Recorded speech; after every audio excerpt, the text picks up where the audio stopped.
Career మునిగిపోతున్నప్పుడు హీరోయిన్లకు పెద్దగా options ఉండవు. ఒకటి గ్లామర్ షో చేయాలి, లేదంటే గౌరవంగా సైడ్ ఇచ్చేయాలి. కొందరు రెండో ఆప్షన్ తీసుకొని తప్పుకున్నారు. కానీ నేను ఆ టైప్ కాదంటున్నారు కీర్తి సురేష్. ఈ మధ్య గ్లామర్ షోకు తెరతీసిన ఈమె రోజు రోజుకి మరింత రెచ్చిపోతున్నారు. తాజాగా పబ్లిక్ ఈవెంట్స్లోనూ రఫ్ఫాడిస్తున్నారు కీర్తి. కెరీర్ మొత్తం ఇలాగే మహానటి అని పిలిపించుకోవాలని పాపం కీర్తి సురేష్కు మాత్రం ఉండదా చెప్పండి. కానీ ఎక్కడ పిలవనిస్తుంది ఈ పాడు సమాజం. పైగా గ్లామర్ షో చేయకపోతే ఆఫర్స్ కూడా రావాయే. దాంతో ఆఫర్స్ కోసం అందాల ఆరబోతకు తెర తీయడం తప్ప మరో ఆప్షనే తప్పలేదు కీర్తికి.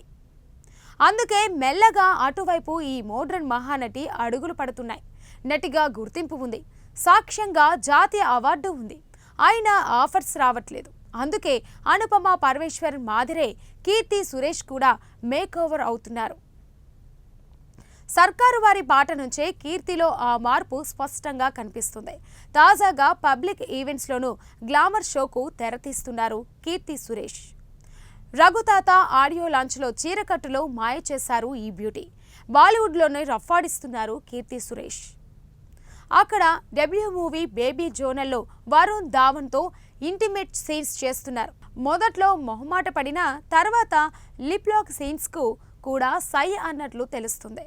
కెరీర్ కొత్తలో నటిగా నిరూపించుకున్న కీర్తి సెకండ్ ఇన్నింగ్స్లో మాత్రం గ్లామర్ క్వీన్ అనిపించుకోవాలని చూస్తున్నారు.